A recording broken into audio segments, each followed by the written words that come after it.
In this video, we're going to talk about Google Meet and the difference between the teacher interface and the student interface on Google Meet. Now you'll notice in the video that there are not a lot of differences between what the teacher sees and what the student sees, but this is something teachers in the school district have been concerned about. They're trying to get used to online teaching and giving assignments through Google, and they're not sure what their students are actually seeing on their side of the screen. So in order to provide a little bit of confidence for our teachers and hopefully help them see that there's not much difference in what they are seeing and what their students are seeing, hopefully this will help them have a better school year. First, we're going to enter from Google Classroom. The first assignment right here is assignment 1.1, class meeting. This is from the teacher side. This is where you created the class meeting. Now we're going to go and look over at the student side. This is what the student sees. It's almost exactly the same. The biggest difference is that the student sees a button up here that says View Your Work, and the teacher sees a Create button. Other than that, the screens are very similar. Now when we open the assignment, this is what the teacher sees. This is where you created the assignment, where you added the link so the students could get into the classroom. Over here you can see how many students are assigned to this assignment and how many have been turned in. Now the students can also see the link. It's pretty much the same as what you have on your side. They do see over here that it's been assigned to them. They cannot see how many other students have been assigned or how many have submitted it. Again, to tell the difference, up at the top, the student says View Your Work and the teacher says Create. This is what the teacher view looks like after they click the link to enter the Google Meet. Here you can see this is where the teacher's image will show up. They will see the video of themselves. There's a button that says Join Now and a button that says Present. The teacher has the option to present here. The student does not.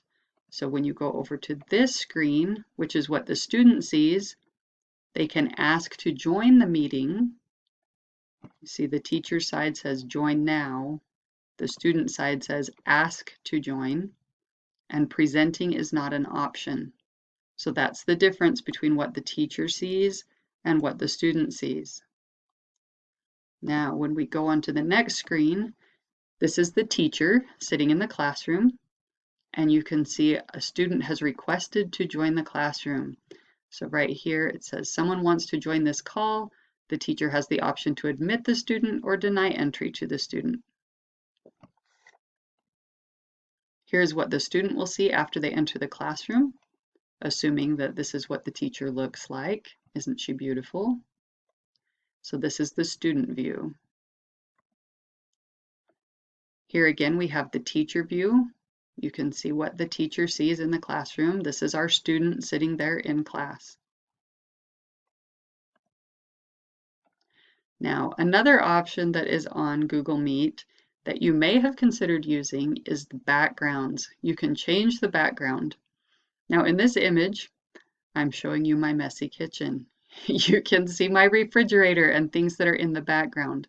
While this is not ideal, using the background changing options may not be the best choice.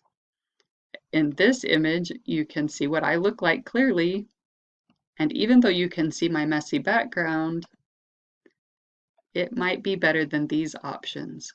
These are the different options for backgrounds. I'll move through them quickly just so you can see what they look like. But you'll notice that in every image, part of my head or face is missing. So while these images, the backgrounds are much nicer than my kitchen, the fact that part of my head is missing may be a little bit distracting for students. So that's something to keep in mind when you consider using the backgrounds in Google Meet, is that they might be pretty and they might look perfect, but they actually distort the image and might be more distracting for students. I think that's it. I hope this has been helpful, and I hope that you can feel a little bit more confident in using Google Meet with your students.